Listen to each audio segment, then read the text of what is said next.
Welcome to Johnson Shoyama Graduate School of Public Policy's first annual Houston Lecture.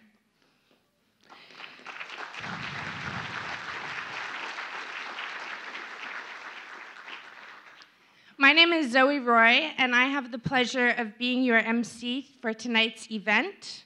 And for the past year, I have been studying in the Johnson Shoyama Graduate School of Public Policy and have focused my Master's of Public Policy degree and have my research on the discretion of the probation officer in the case of criminalized youth in Saskatoon. And this event is especially important to me because I believe in restorative justice as it has manifested my ability to be on this stage tonight. And that's very important to me. As we come together tonight in Health Sciences Theatre, we acknowledge that we are on Treaty 6 territory and the homeland of the Métis. We pay respect to the First Nations and Métis ancestors and people of this place and reaffirm our relationship with one another. In addition to the many people here tonight from the community, I would like to welcome my fellow students and faculty from our school's University of Regina campus, situated on Treaty 4 territory. And I would also like to acknowledge a few key individuals who have joined us here tonight. Dr. Stewart and Mary Houston are gracious donors for tonight's event.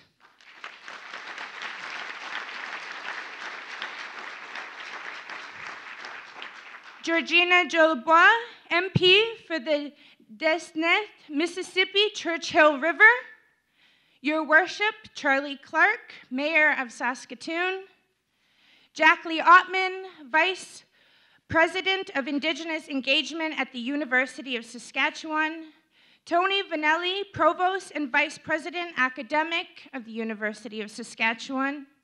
Tom Chase, Provost and Vice President of Academic at the University of Regina. Louise Half, Elder at the University of Saskatchewan. Gilbert Q. Stepp, Elder at the First Nations University of Canada's Elder Council and faculty member in the School of Social Work at First Nations University of Canada. David Arnault, Chief Commissioner, Saskatchewan Human Rights Commission. Corio Soup, Children's Advocate Office. Troy Cooper, Chief of Police, Saskatoon Police Services. We have also a number of elders and city and Indigenous councillors in the room tonight. Welcome to you all.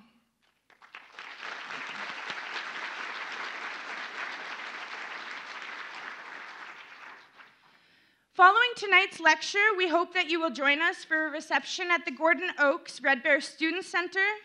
It's a gathering place that brings together the teachings, traditions, and cultures of the Indigenous peoples of Saskatchewan and here on this campus. So we will begin this evening's program with a few greetings from the University of Saskatchewan, the University of Regina, the Johnson Shoyama Graduate School of Public Policy. But first, I would like to invite Elder Louise Half to join me at the podium and bring a blessing on behalf of the school and the universities.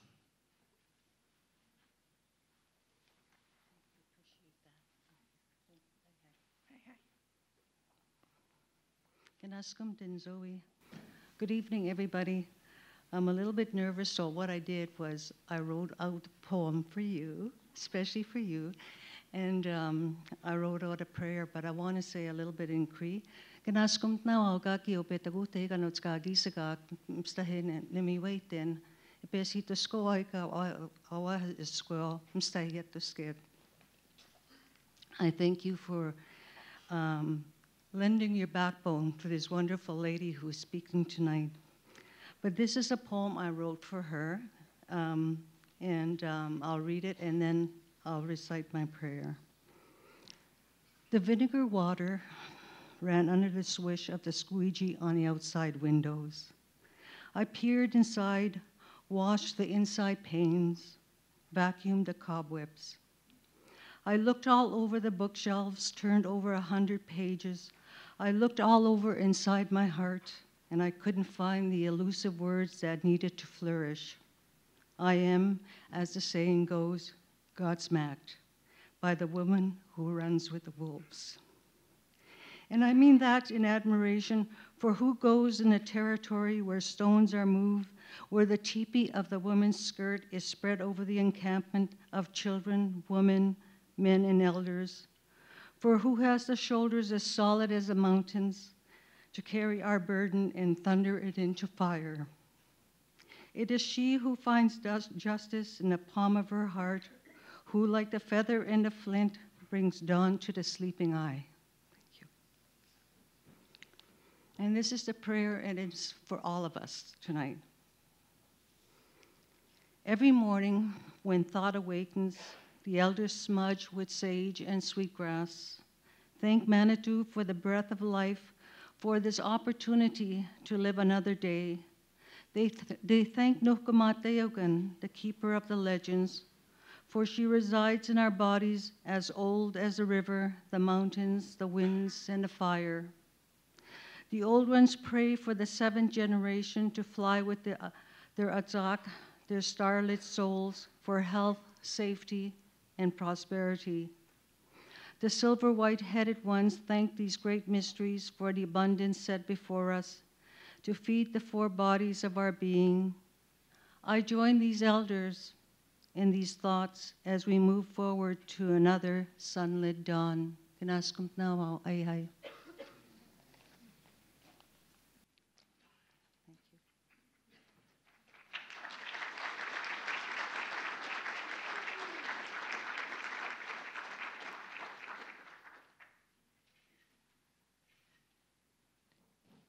Thank you so much, Elder Louise Haff. Now I would like to welcome Ms. Jacqueline Ottman, Vice Provost of Indigenous Engagement at the University of Saskatchewan, to the podium. In the past few years, the U of S has made a strong commitment towards fostering meaningful relationships with Indigenous communities and promoting Indigenous knowledge. Ms. Ottman has played an integral role in these initiatives, and we are pleased to have her here with us today.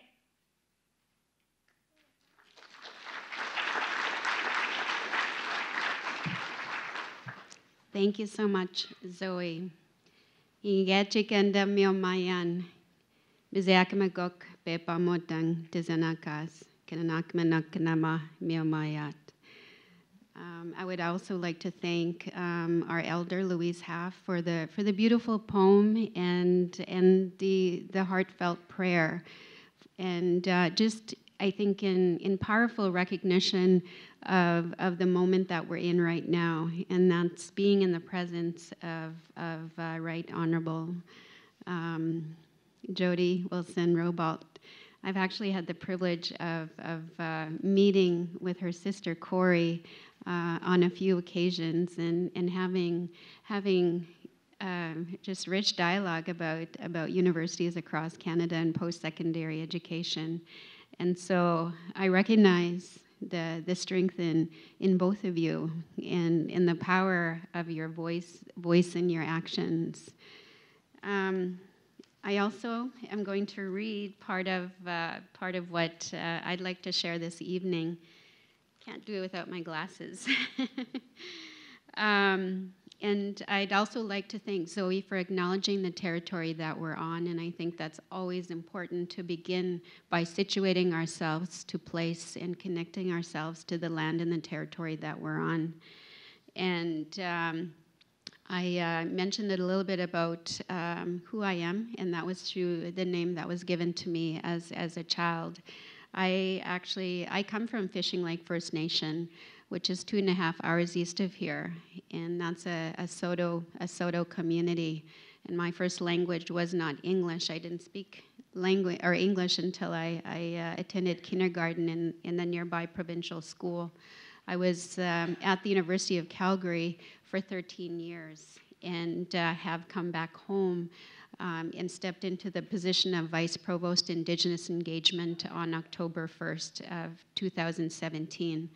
And one thing I'd like to recognize is the years of advocacy of Indigenous and non-Indigenous people to make this particular position a reality. In the foresight and the importance that they saw in having an Indigenous person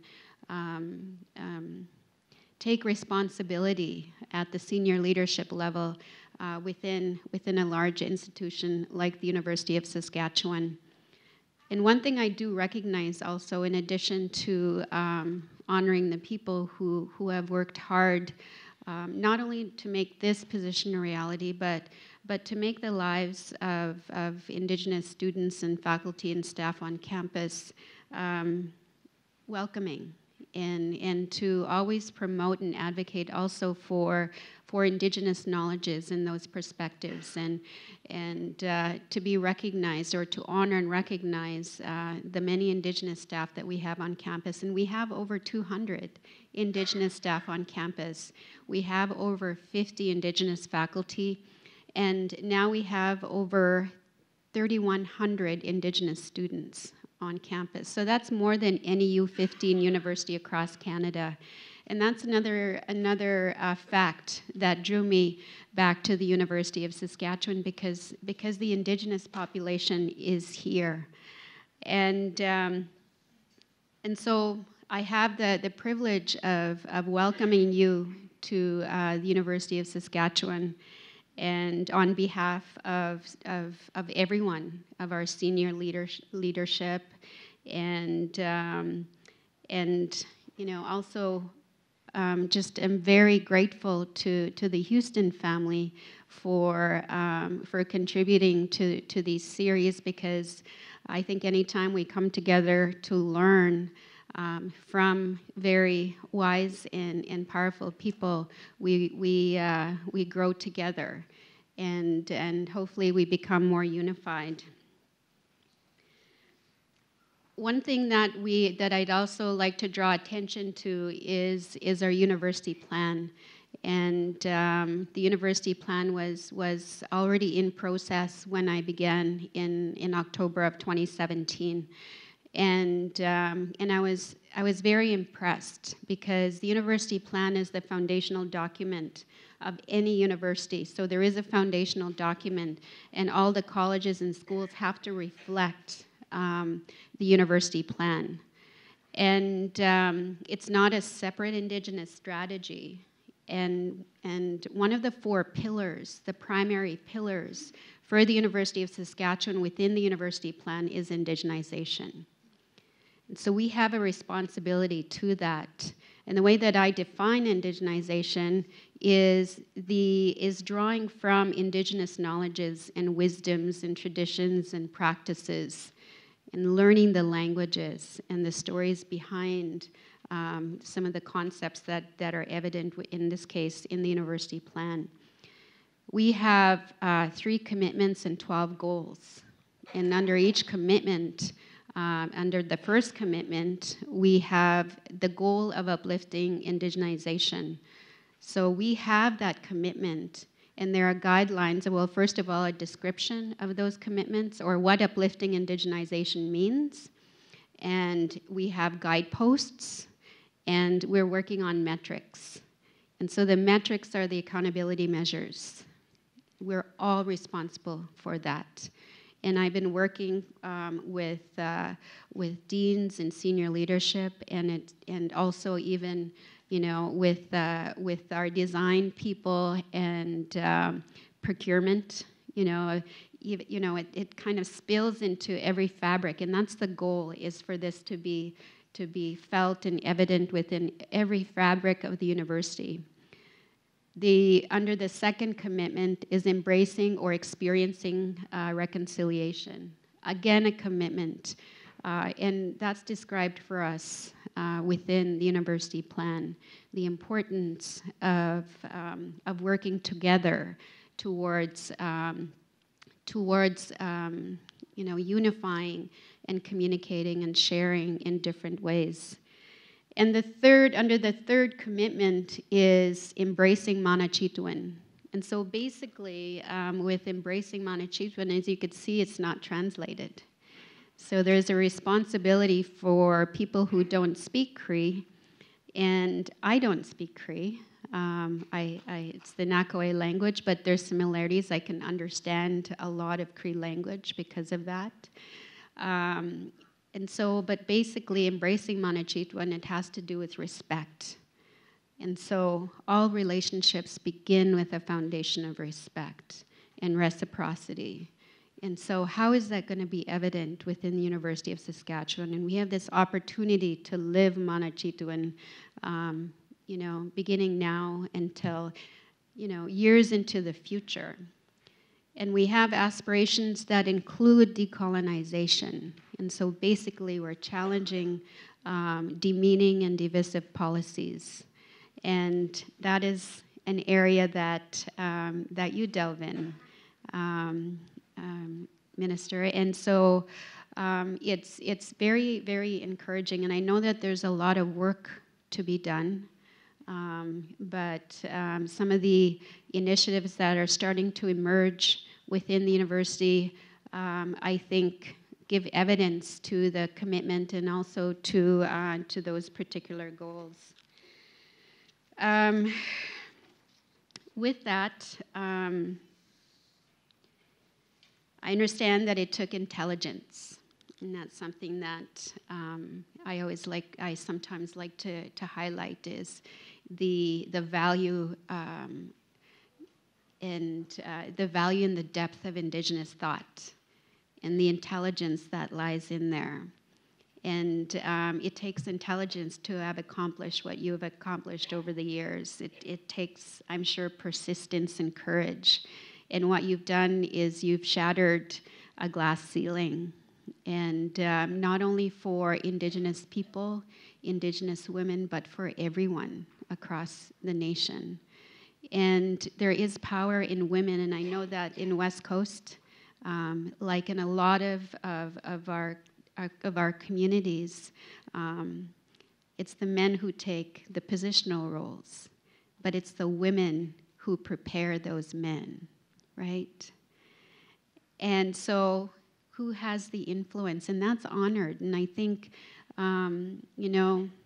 you are preparing us in different ways. And I just really appreciate who you are and the work that you're doing. Getche Miigwech.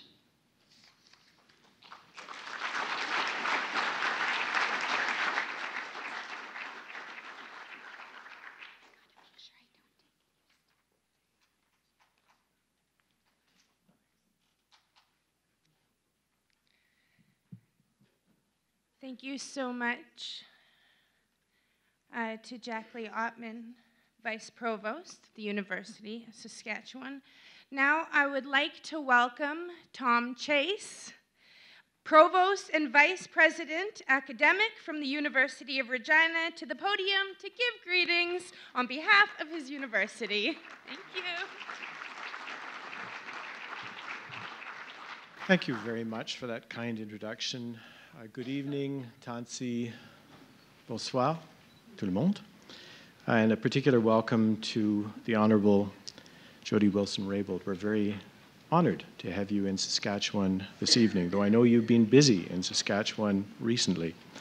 I'd like also to acknowledge again Drs. Houston for their generosity, without which this evening would not be possible, and whose generosity will continue to make possible similar events such as this well into the future. Thank you very much. Distinguished guests, members of the communities, colleagues, I'd just like to take a moment, if I may, to say something about the Johnson Shoyama Graduate School of Public Policy. It wasn't that long ago, perhaps about a decade, maybe a little bit more than a decade, where it was nothing more than a gleam in an academic eye or two. The thought of a public policy school in a province with a very proud history of excellence in public service and in the management and creation of public policy. And several people thought, why don't we do something here that would allow us to compete with places outside Saskatchewan in the formation of excellent public policy formation, public policy scholarship, and public policy implementation. And from that gleam in an eye some years ago has grown what I would argue is one of the most successful schools of public policy in the country. The credit for this must absolutely belong to the faculty and the staff of this school, but of the students as well who have chosen to attend Johnson Shoyama to pursue their educations as master's students in public policy, public administration, all the way up to the PhD. So much so that when and we academics love these things, the academic unit review, which is sort of a apostolic visitation from outside, comes in and examines the school, said this school has gone from literally an absolute standing start to national prominence with the possibility of international prominence in the space of about a decade. And I really think that deserves acknowledgement. Please join me.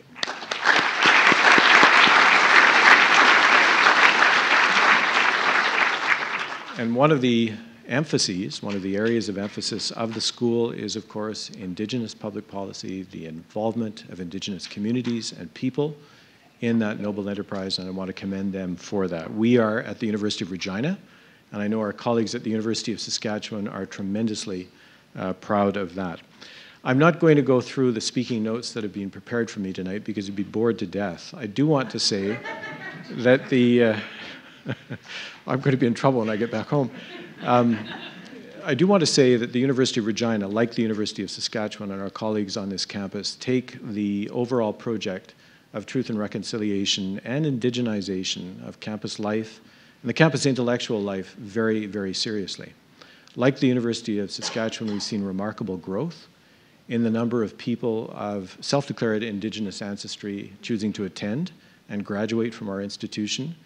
I do want to share with you, because we shared it very proudly with our Board of Governors at their meeting the other day, that year over year, our self-declared First Nations and Métis enrollment at the University of Regina has grown nearly 9%. That's in 1 year. And we have nearly 2,000 students who self-declare now, which I believe is roughly in proportion with the University of Saskatchewan's proportion. This is a large part of the future of the province of Saskatchewan and the nation of Canada, and we're very proud to work hard, sometimes stumbling, and sometimes a step back or two before we go forward again in the grand project of truth and reconciliation and indigenization.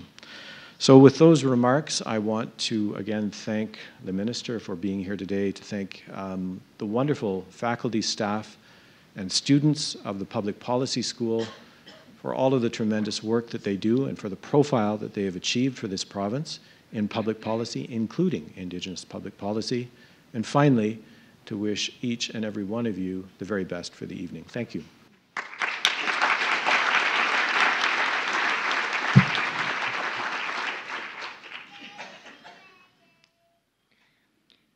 Thank you so much, Provost and Vice President Chase. Now, finally, I would like to welcome Doug Moen, Interim Executive Director of the Johnson Shoyama Graduate School of Public Policy, to bring greetings on behalf of the school.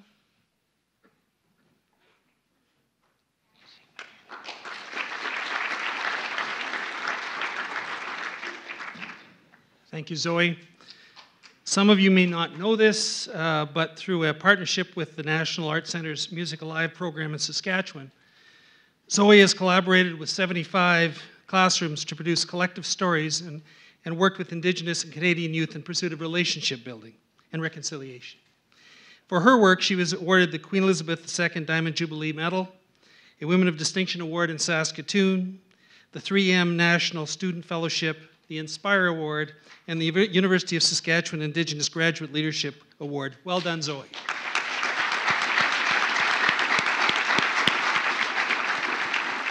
And she's one of ours.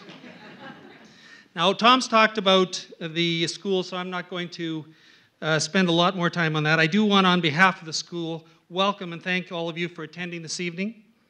Everything we do, from our planning, programming, research, recruitment, and hiring, strengthens our commitment to indigenization, innovation, and internationalization. Now, this lecture named after our gracious donors, Dr. Stewart and Mary Houston, is a prime example of how we are facilitating dialogue and creating opportunity for evidence-based research in areas of social, economic, legal, health, inequality among all Canadians, Indigenous and non-Indigenous. We are very fortunate that Dr. Stewart and Mary Houston are able to join us tonight. I'm not going to disclose anywhere close to Mrs. Houston's age, but Dr. Houston is turning 91 this month, so it's quite a remarkable individual. An accomplished radiologist, Dr. Houston spent a majority of his career at the University of Saskatchewan as professor and eventually the head of the Department of Medical Imaging in 1982. It was during this time that he made a name for himself studying the genetic origin of childhood disease. Now retired, he holds numerous honors, including the Order of Canada and the Saskatchewan Order of Merit, and has published extensively on topics as diverse as Saskatchewan's medical history, including the history of Medicare, which he was a part of, Canadian Arctic expeditions, and birds. One of his and his wife's Mary's many life passions, and I'm talking life passions, a great supporter of ornithology. As a reflection of their lifelong commitment to social justice, particularly as it involves health and income inequalities, Dr. Stewart and Mary Houston, along with their family, established the Houston Family Trust for evidence-based public policy at the Johnson-Shoyama Institute Graduate School of Public Policy. With their gracious investment, we are pleased to launch this first annual Houston lecture featuring the Honourable Jody Wilson-Raybould. Minister, thank you so much for being here. And to the Houstons, please join me in thanking them for their generous contribution to this school and to this lecture. Thank you very much.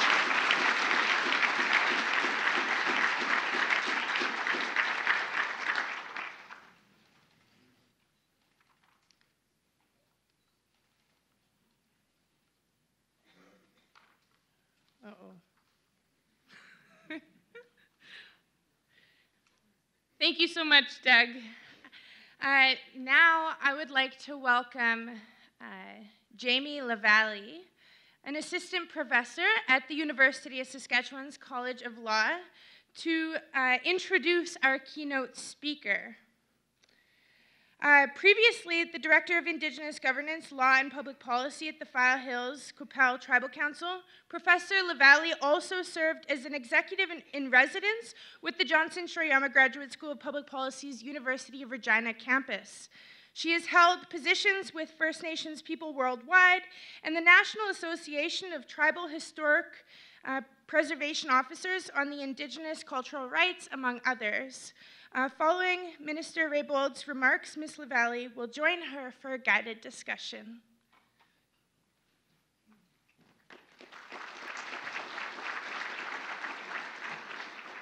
Good evening.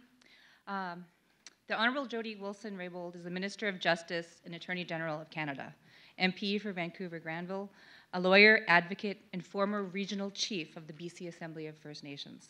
Called to the BC Bar in 2000, Jody Wilson-Raybould began her legal career as provincial Crown prosecutor in Vancouver and later served as an advisor at the BC Treaty Commission. In 2004, she was elected as commissioner by the Chiefs of the First Nations Summit. Minister Wilson-Raybould was elected regional chief of the BC Assembly of First Nations in 2009 and re-elected in 2012. After being elected as a member of Parliament for Vancouver-Granville in 2015, Minister Wilson-Raybould was appointed Minister of Justice and Attorney General on November 4th, 2015. This is the part that's going to get a little tricky. So I'm pretty sure that the minister will say it correctly. But Minister Wilson is a descendant of the Muskama, Zawatanuk, and Lac-Wilta peoples, who are part of the Kwakwaka'wakw, and also known as the Kwakwala-speaking peoples. Okay, there we go. Yay! That one was the most difficult part of this entire introduction. Okay, so she is also a member of the Wiwake Nation and is married to Dr. Tim Raybould. Thank you.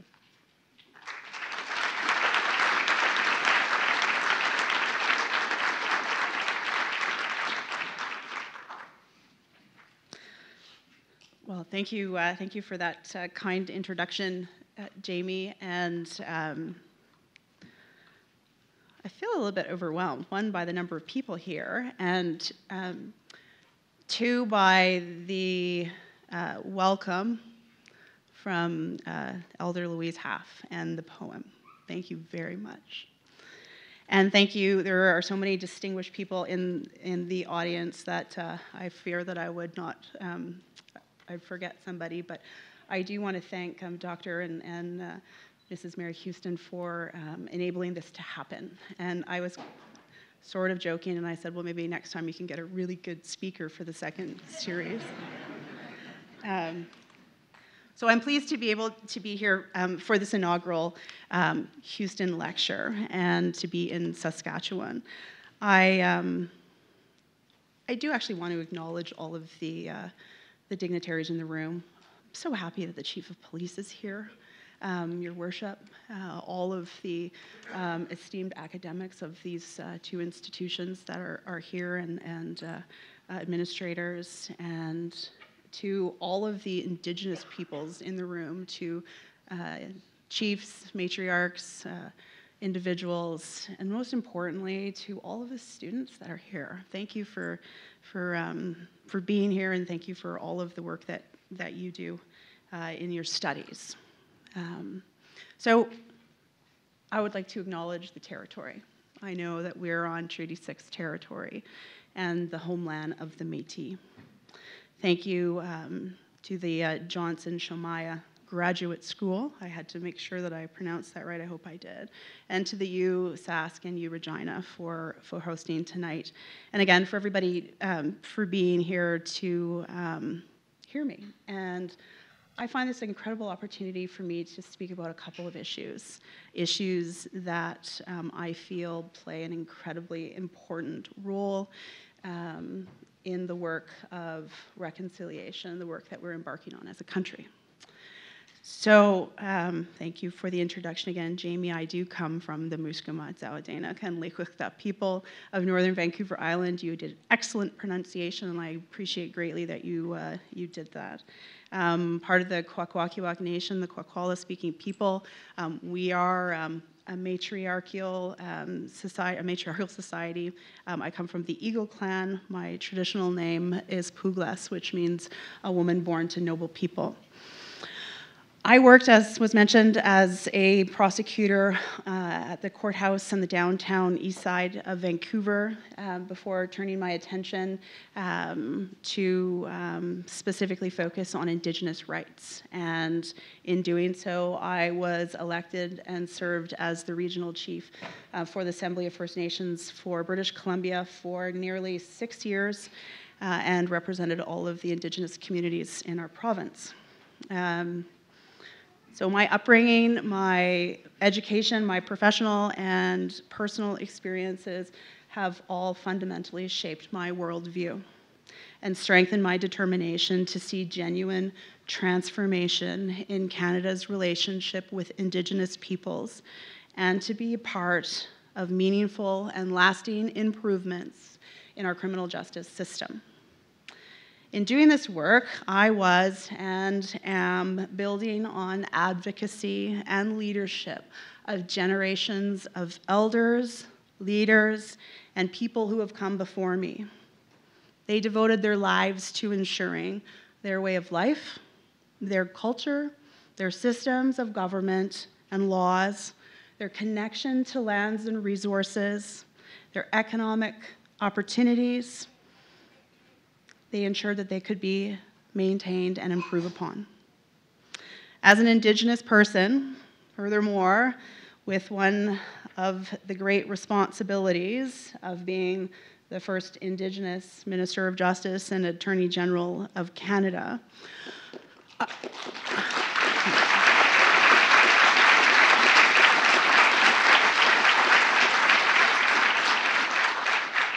thank you. I'm the 51st Minister of Justice and Attorney General of the country. I feel it's as a moral imperative to carry out the work of reconciliation, to ensure that I help to create the space and the necessary shifts in order for reconciliation to take place. And I appreciate the applause, but I see my appointment not necessarily as a personal accomplishment, but rather I see it as a symbol of how far our country has come, and also how far we still have to go. So tonight, as I mentioned, I would like to speak about reconciliation, but this is an opportunity for me to speak about two topics, two fundamentally interrelated topics. One, the rebuilding of Indigenous nations and governments in Canada, and how modernizing the Canadian criminal justice system will help the disproportionate number of interactions that Indigenous peoples experience within it. In Canada, as you know, or as you might be aware of, the federal government has sole jurisdiction over the criminal law, although the administration of justice is a shared responsibility among the federal, provincial, and territorial governments. Throughout our history, there have been serious and lasting implications for Indigenous peoples as a result of how this arrangement and the administration of justice has evolved and been operationalized. Indeed, all of us gathered here know the impacts of our justice system on Indigenous people, the impact that it has had on Indigenous people, and how this has been front and center in our public discourses over the past number of years, and certainly very directly here in this province. Painful and tragic realities and experiences have starkly revealed long-standing concerns with the administration of justice and have shone a light on them. And Canadians from coast to coast to coast have begun to understand in new and renewed ways the histories and legacies that have led to these enduring challenges and the directions for change that we must pursue. So it is with many events that I've witnessed, that we've witnessed over the past years. These events fill my heart and my mind as I reflect on issues of reconciliation and criminal justice tonight. And I look forward to engaging in some discussion afterwards. There remains significant unfinished work to accomplish before Indigenous peoples have access to appropriate systems of justice, including Indigenous courts, so they can enforce tribal and other laws as part of our multi-level system of evolving cooperative federalism. The work involved in rebuilding Indigenous systems of government is part of our broader work of Indigenous nation rebuilding and finding ways to overcome the long and tragic history of the colonization of Indigenous peoples in Canada based on Indigenous self-determination. Reconciliation with Indigenous peoples, which must be rooted in real and fulsome recognition, affirmation, and the implementation of the inherent rights of Indigenous peoples in ways that reflect how Indigenous peoples have understood those words and terms over generation, remains one of the most urgent and compelling issues facing Canadians today, and reforms to the criminal justice system represent an important, even vital step in the path towards reconciliation. But before I speak specifically about the justice system, let me first say a few comments about the era of reconciliation that we are in. And let me tell you of my understanding of what is involved in successfully navigating the path towards reconciliation. At the heart of achieving reconciliation is the belief that the nation-to-nation, government-to-government, Inuit-Crown relationship must be based on the recognition of rights, respect, cooperation, and partnership. So let me for a second just pause and speak to the term recognition of rights. Words have meaning. We live in a time where language is often appropriated and misused, co-opted and twisted, made to stand for something it is not. Recognition for me, and for many or perhaps most Indigenous peoples across this country, and as a basis for true reconciliation, has meaning. It means that Indigenous peoples governed and owned their lands that now make up Canada prior to the arrival of Europeans. It means that Indigenous laws and legal orders that stewarded the lands for millennia remain and must continue to operate in a contemporary world. It means that the title and rights of Indigenous peoples are inherent, are not dependent or contingent on court orders, agreements, or government action for their existence, substance, and effect. It means that treaties entered into historically must be fully implemented based on their spirit and intent, oral histories as well as texts, and consistent with the true meaning of a proper nation-to-nation and government-to-government relationship. It means that distinct and diverse governments, laws, cultures, societies, and ways of life of First Nations, Métis, and Inuit are fully respected and affected. For Canada, recognition means resetting our foundation to properly reconcile, to finish the unfinished business of confederation. What is more, for many Indigenous peoples, recognition is a lifeline that will ensure the survival, dignity, and well-being, as well as the rebuilding of our cultures, languages, and governing structures within a stronger Canada. But words are easy. Words are easy. And too often we have the tendency, especially in politics in many different realms, to use important words that have real meaning and importance carelessly. We see them being applied to ideas and actions that in truth do not reflect their actual meaning, even sometimes their opposite. We see recognition applied to ideas that actually maintain denial. We see self-government used to refer to ideas or purposes that actually maintain control over others. We see self-determination applied to actions that actually interfere with the work of nations rebuilding their governments and communities. We see inherent in the same breath as the contradictory idea that rights are contingent on courts or agreements. When we see this being done, it does not advance reconciliation. It actually undermines it. It causes confusion, chaos, and division. It treats a challenge that is vital for the survival and well-being of children, women, families, and communities across this country as a game of rhetoric. It trivializes, often out of ignorance or political expediency, a moral, social, and economic imperative for our country. Words in the work of reconciliation are also cheap without real action. Action that goes to the core of undoing the colonial laws, policies, and practices, and that is based on the real meaning of reconciliation. We all need to understand this.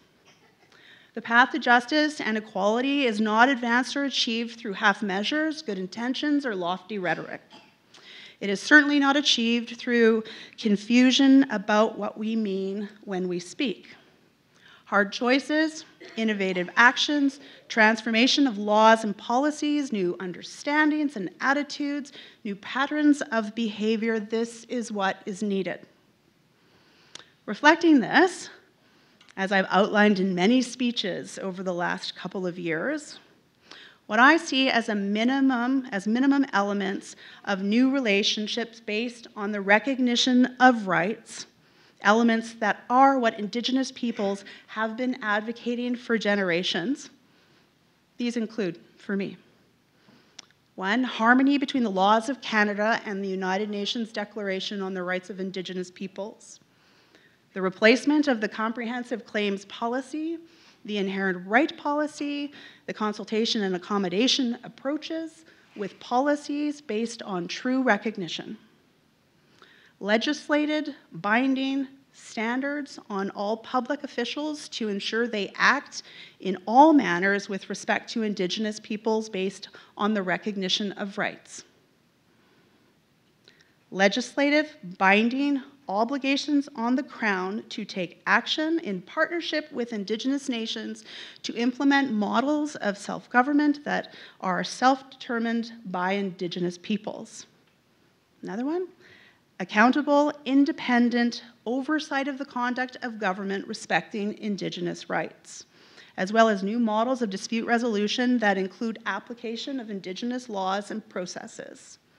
New institutions that are independent of government and designed in partnership with communities that support the work of rebuilding Indigenous nations and governments. And finally, but not really finally, development of proper processes and structures between Canada and Indigenous governments for decision-making, including in order to obtain free, prior, and informed consent.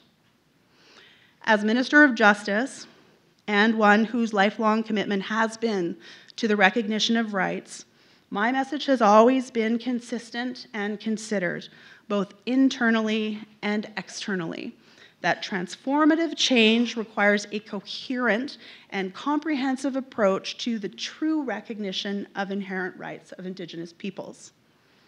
This work is incredibly hard, but it must continue. I will carry on with my advocacy for the necessary transformative actions that will create the space, the foundation for self-determination, and the rebuilding of Indigenous nations within Canada.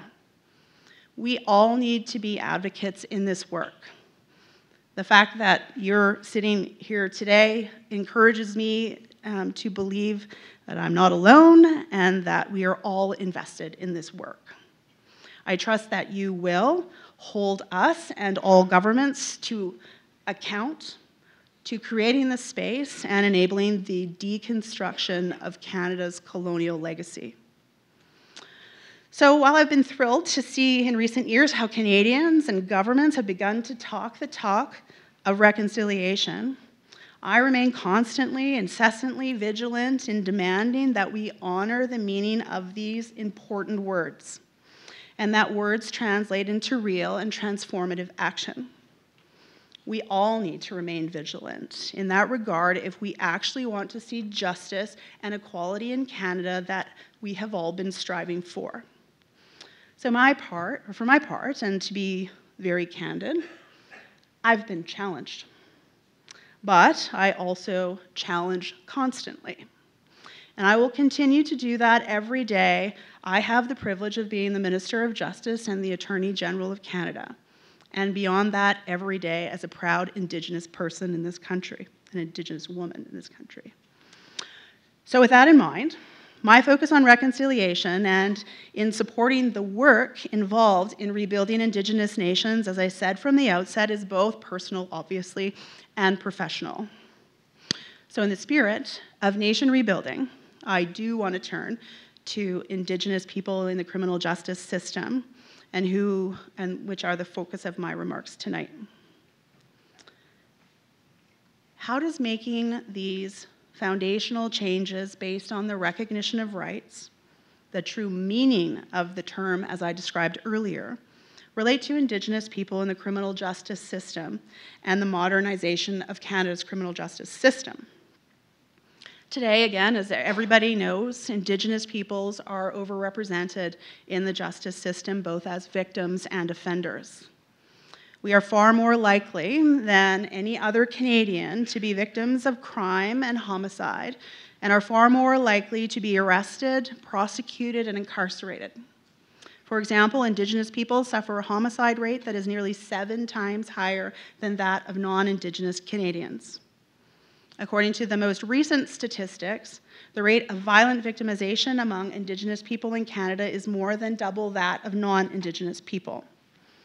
Worse yet, Indigenous identity appears to be a risk factor for violent victimization of Indigenous women. The overall rate of violent victimization of Indigenous women was double that of Indigenous men and close to triple that of non-Indigenous women.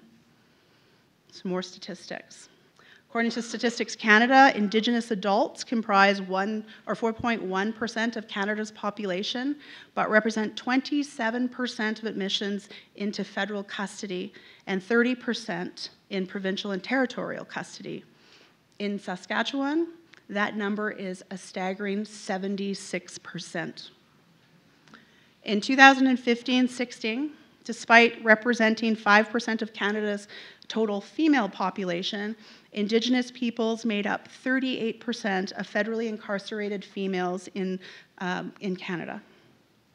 In 2016-17, in one rather staggering statistic, Indigenous women made up 85% of women in custody in Saskatchewan. 2016-17, Indigenous youth accounted for 46% of admissions to correctional services, while representing 8% of Canada's young population. All these figures and the tragic reality that they illustrate are, of course, completely unacceptable and have to change. As a former prosecutor, this story is all familiar to me. A young person, often an Indigenous man, commits a nonviolent crime, comes into contact with the criminal justice system, and is never really able to pull himself free. He gets caught in a vicious cycle of court appearances, court orders, breaches of court orders, and then returns to custody. Soon he is spending more time behind bars than he is away from them. This man's interactions with the criminal justice system have further marginalized him, making him even more vulnerable. We need to find better ways of preventing Indigenous peoples from experiencing that first contact in the criminal justice system. And for those already in the system, we need better support for them when they leave it. This could mean more treatment, necessary treatment for addictions and mental health issues, or more services aimed at finding and assisting with housing, employment, and educational opportunities. To be successful, we first must acknowledge and act on the understanding that the current circumstances faced by Indigenous people in the criminal justice system are inseparable from the historic and contemporary impacts of colonialism and the denial of Indigenous rights. It is in such a context that disempowerment, hopelessness, cycles of violence, and desperation grow. It is also in this context that the criminal justice system has emerged with structures, patterns, and norms that are often alienating, unresponsive, and not culturally relevant. That is why the work of supporting the recognition and implementation of Indigenous rights, including Indigenous self-determination, and the inherent right of self-government is so critical to establishing a foundation where current and future generations of Indigenous youth are born and raised in conditions that see their well-being and ability thrive and continue to increase. Where they have hope and where their interactions with the criminal justice system continually decrease. The work to accomplish this will include supporting Indigenous self-governments in developing their own systems for the administration of justice, while also reforming the current systems of justice that fall under the jurisdictions of the federal and provincial governments. The overall success or failure of rebuilding Indigenous nations in Canada and the successful implementation of self-government will in large part be determined by how well Indigenous nations can enforce and adjudicate their own laws, as well as other governments' laws, and how well such systems will fit in within the broader legal system in Canada. This includes determining when and to whom decisions can be appealed. To facilitate this work, I believe we must bring together Indigenous nations, leaders, experts, and stakeholders in rebuilding Indigenous systems of justice as part of our broader and ongoing nation rebuilding work. This is something that I'm committed to doing in the next year, including for Indigenous governments that are already self-governing, but may have not been able to establish an effective judicial system. This is a justice endeavor that I am passionate about, and one which possibly some of you are too, or perhaps this institution may be interested in or could assist with. It will be necessary to include provincial and federal officials who, in many cases, are responsible for enforcing and adjudicating tribal laws in absence of tribal courts. And as we strive to reform the systems of justice and support Indigenous nation rebuilding, we must always increase and introduce measures and initiatives within the current justice system aimed at reducing the likelihood of an Indigenous person being at disproportionate risk of getting caught in a cycle of interactions with the criminal justice system, a continuous cycle. Fortunately, our government has begun to deliver on 5 ongoing initiatives that I am hopeful about. The first initiative, and I think we're going to might talk about this later, is expanding the use of restorative justice, which emphasizes repairing the relationship between victim and the offender. Restorative justice is focused more on collaboration and inclusivity and is often more culturally relevant and responsive to specific communities. Victims have a powerful voice, and this process allows them to be heard and to heal, while at the same time holding the offender accountable for their actions. In this sense, I sometimes view restorative justice as a kind of circuit breaker of the cycle that so many people find themselves in. While restorative justice has been part of Canada's criminal justice system for over 40 years and has proven to be effective over that period, it is still not widely available across the country. A 2011 Department of Justice Canada report found that Indigenous peoples who completed a community-based alternative to mainstream justice, such as restorative justice, were significantly less likely to reoffend than those that did not. I am committed to expanding this resource so that it can be more widely used and more accepted across the country. The second initiative is through Indigenous-specific sentencing courts in existing provincial justice systems, which focus on community reintegration and healing. We are also beginning to see courts established by Indigenous governments emerging in the context of self-government, although at this point they are not dealing with criminal matters. Measures such as specialized courts and restorative justice are aimed at solving the problem that caused the situation in the first place, or the behavior in the first place, as opposed to strictly focusing on punishment. This provides offenders, where it's appropriate, with a way out of the system. While I strongly believe that offenders must be held to account for their actions, I also believe that the system must be fair to all that come before it. The rights reform will bring us closer to both goals simultaneously. This is not an either-or proposition. Another initiative is one aimed at addressing the over-incarceration of Indigenous peoples for administration of justice offenses, such as bail breaches, which can compound the tragic cycle of incarcerations. Earlier this year, not sure how many people know or have been following, but I introduced Bill C-75, a major piece of legislation to address delays in the criminal justice system, which includes changes to how bail is granted and how breaches of bail conditions will be administered. Accused who do not have access to needed supports and services, such as housing, healthcare, and social services, are at higher risk for breaching bail conditions.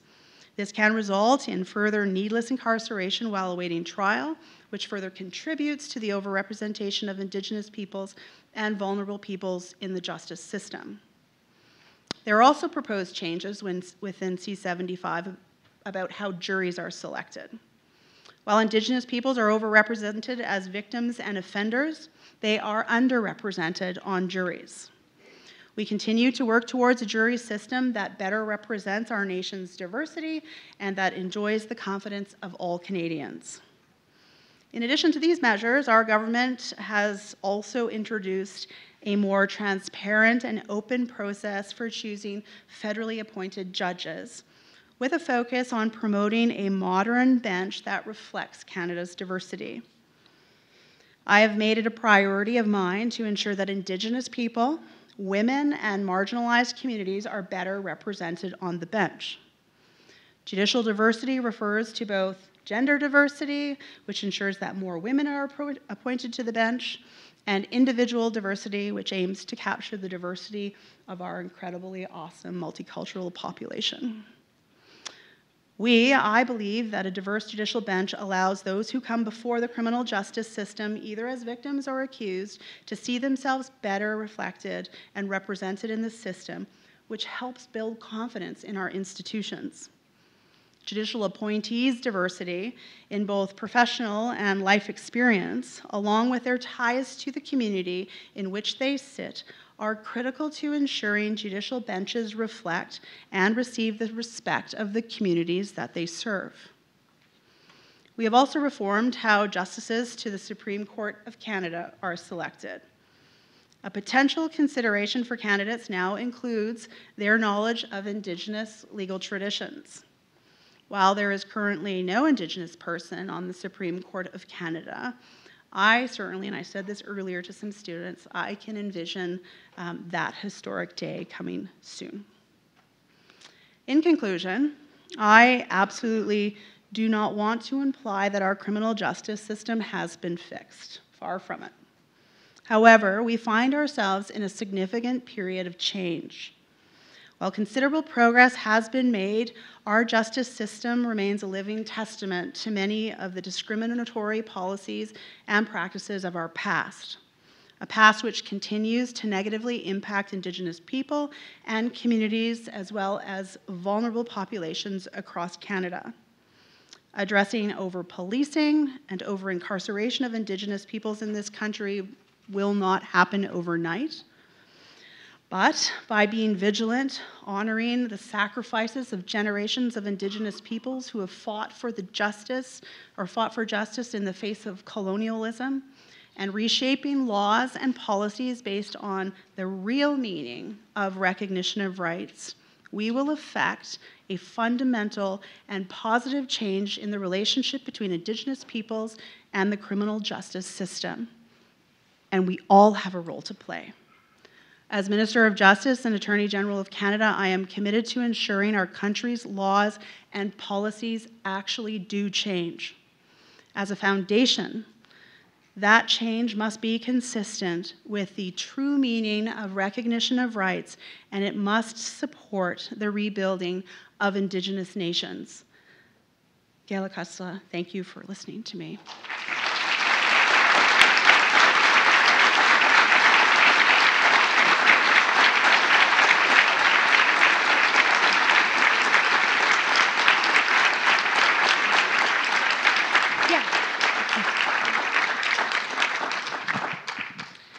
Thank you, Minister Wilson-Raybould and Ms. LaValle. Join us, Ms. LaValle, sorry. Thank you, Minister Raybould, for sharing with us your personal and professional experiences that will undoubtedly contribute to the ongoing conversations necessary for this work. I would like Professor LaValle to begin the guided discussion at this time. Thank you so much. Okay, thank you. Our first question, first of all, I want to say that we do have some guided questions here, but it wasn't just me making them up. I did try to reach out to as many people as I could. I'm sorry I didn't have everybody's email address beforehand to ask from the crowd, but and I also know though that the minister is underneath a little bit of a time pressure this evening. I'm pretty sure she will get flagged pretty soon from her office to get her out the door for another engagement. Our first question, though, had the University of Saskatchewan College of Law introduced a new mandatory course on reconciliation as a response to the call to action number 28 called Kwayaskasasawin. And it's a welcome change, but the effectuation of it will take years from like the law students to go on and to become lawyers and judges. So what kind of education on the national level is the ministry prepared to take to help do the education now of lawyers and judges and other people in the criminal justice system? It's a great question, and all the calls to action in the Truth and Reconciliation Commission report are important. But I actually am feeling a bit empowered today hearing about the work that this institution has done. The rates have increased in terms of Indigenous peoples coming into the university and the number of faculty that are here. And indigenization, is that the word? Yeah, I love that word. And teaching about the history of Indigenous peoples as a priority is important in any institution, from post-secondary institutions to lower elementary school. So what are we doing as a Department of Justice? Well, we are embracing, as a government, all of the calls to action. While I don't necessarily have any influence over the judges are taking Indigenous education, taking leadership in terms of ensuring through their educational measures and institutions a leadership role in ensuring that judges continue to have conversations about Indigenous issues, Indigenous legal traditions, and the impact in terms of Canadian law and society. I've met with many law societies and bar associations that are taking on that necessary initiative to train individuals, and we're seeing results. We're seeing, when I was in law school, which was a long time ago, we didn't have the benefit of programs that spoke about the history of Indigenous peoples, about colonization, about the role of Indigenous legal traditions. Now these are cropping up right across the country, and it's incredibly important, and I would just say that I support the work that's happening here, that in the two universities, and I know that it will continue, and it'll just continue to build because there's lots of success that we can build on. Thank you. I know from the talk here that that you've been opening it up to appoint more Indigenous judges, but we wanted to know will you be able to speak to your provincial counterparts to ensure that the provincial benches also reflect the demographics of the respective provinces? The short answer is yes. I have. I have a very positive relationship with my counterparts in the provinces and territories.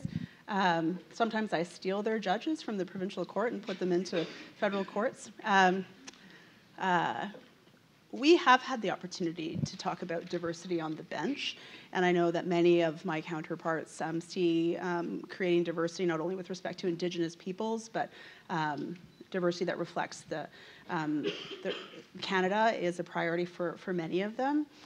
For my part, and under, of course, the leadership of our Prime Minister, as I said in my remarks, having a bench that reflects the diversity of the country and the people that come before it can only create increased confidence in the justice system.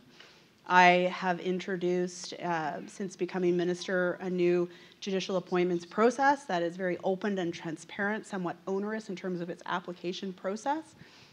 But it's important to know and understand the experiences and background of individuals who want to sit in these incredibly important positions. Through that process, I've had the opportunity to appoint more than 200 judges. I know I have to appoint more judges, and we are doing that in a very considered way. In Saskatchewan, I have been able to appoint 6 judges, 5 to the Queen's Bench, 3 of whom were women, and 1 woman to the Court of Appeal.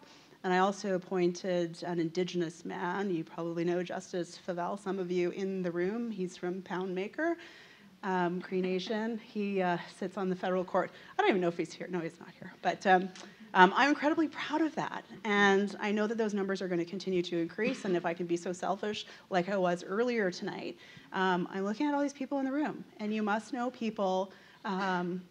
Maybe you're a lawyer that is interested in pursuing a career on the bench, or you know people that want to do that.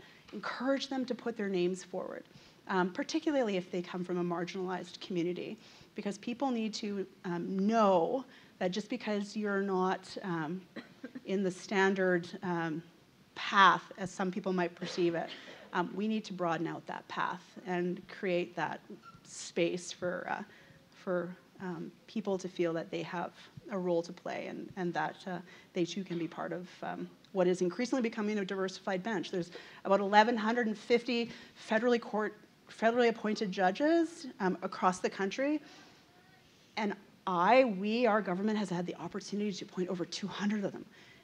And they are incredibly diverse. More than 50% of them are women. That changes the country.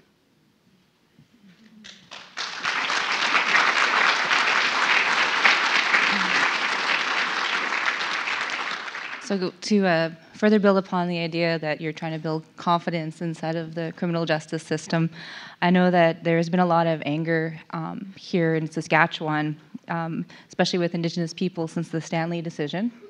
So what substantive changes have happened or that you will be putting into place to restore any faith in the criminal justice system for the Indigenous peoples as victims or as offenders? It's kind of what I was indirectly referencing in terms of when I was talking about the reality of the experiences that we've seen across the country, but particularly here in Saskatchewan with respect to cases. You mentioned the Stanley case.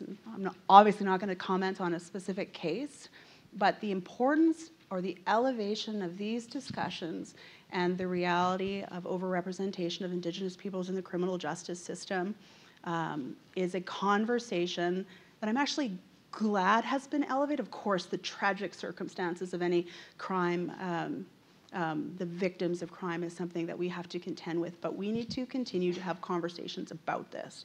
The conversations that we have had have actually led to many of the changes that are comprised or that are within Bill C-75, which is our criminal justice reform addressing delays in the justice system.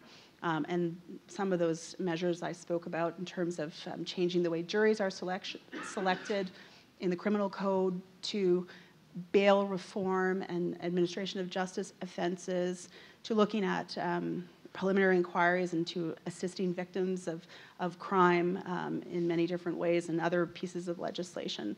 So there's lots of things that are contained within that legislation, and I'd be happy to hear from anybody that has concerns or comments around that.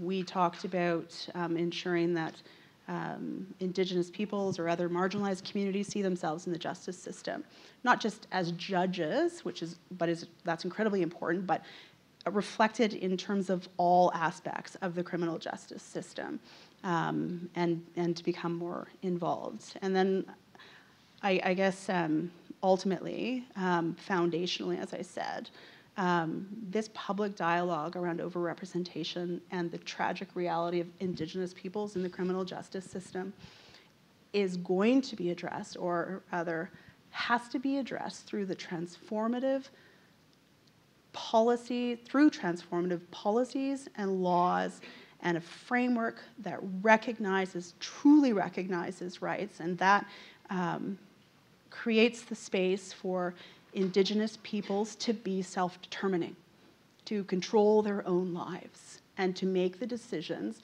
based on their traditional laws, their customs, their histories, and rebuild their institutions of government in an appropriate way that addresses the specific needs of their communities. And that is a whole other conversation. It's a long conversation, but it's one that we need to continue to have. So lots of work to do.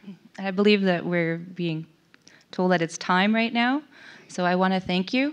I know that the nation building part is especially important to myself because I do nation building underneath the Harvard Project with Manly Begay, so it definitely is about nation rebuilding and re-strengthening that I think we'll be able to find our path. Thank you. Thank you very much. Thank you.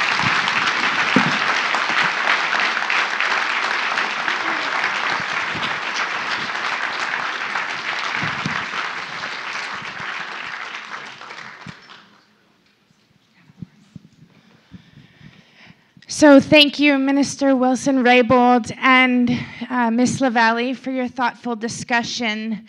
I'm sure it could have gone on. The answers and questions were very rich. And I'm positive that has left us all with something really great to think about. So next I would like to invite Elder Gilbert Q. Step, Elder of the First Nations University of Canada's Elder Council and faculty member of in the School of Social Work at the First Nations University of Canada, to come and join me on stage to co-present Minister Wilson-Raybould with a special gift.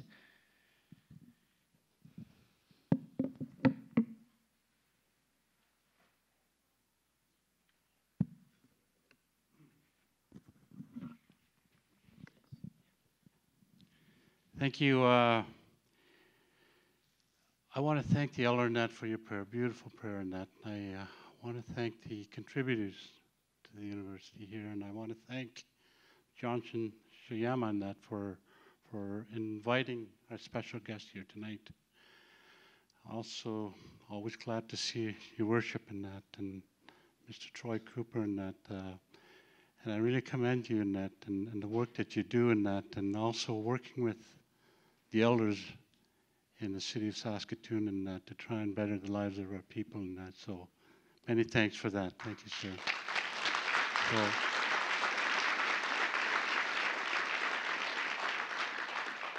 we're here to honor a very special guest tonight, and I have to mention this, that I have a young granddaughter that's going to this university. That's someday, hopefully, follows in your footsteps as a lawyer. She's going to be a lawyer in that, and I'm really, really proud of her in that. And being a survivor of the residential schools in that, and seeing what happened to our people in that, and the things that we went through in that, and to see these young people rise in that, and I see that in the crowd as well too, in that, with the young people that are here in the First Nations, people that are here in that, and makes me so proud, Jackie. Always nice to see you in that. But tonight we're here to honor you in that and welcome you to our territory. I just want to read this here, that Justice Minister Jody Wilson-Raybould, please accept this gift from the Johnson Shoyama Graduate School of Public Policy in partnership with the Elders Council of the First Nations University of Canada to you. The journey of this gift began with the offering of tobacco and prayer to our great Mother Earth for giving us her sacred medicine in a humble way. In our prayers to our Creator, we spoke of our loving children, mothers, fathers, grandfathers, grandmothers, and those that are yet to come of all cultures within our great nation of Canada. The sweetgrass.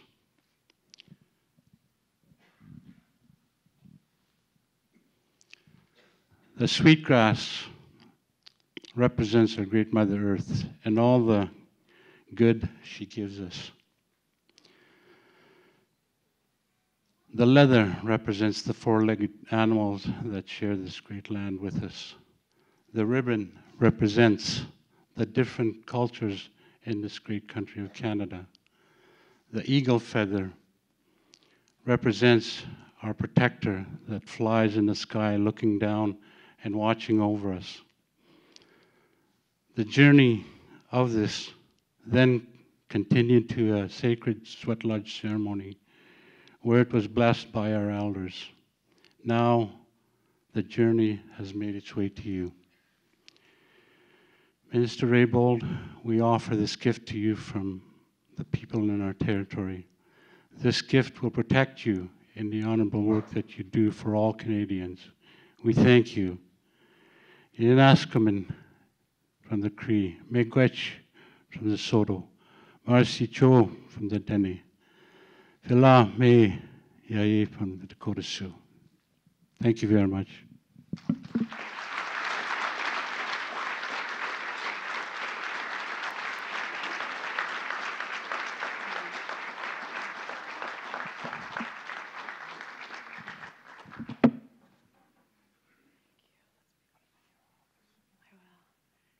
Telling me to put it in my office. I was already going to do that, but of course I'm going to.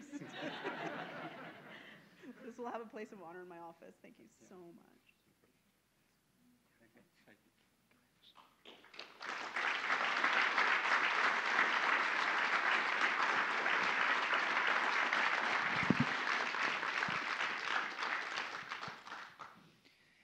So on behalf of Johnson-Shoyama Graduate School of Public Policy and our two institutions, and in concert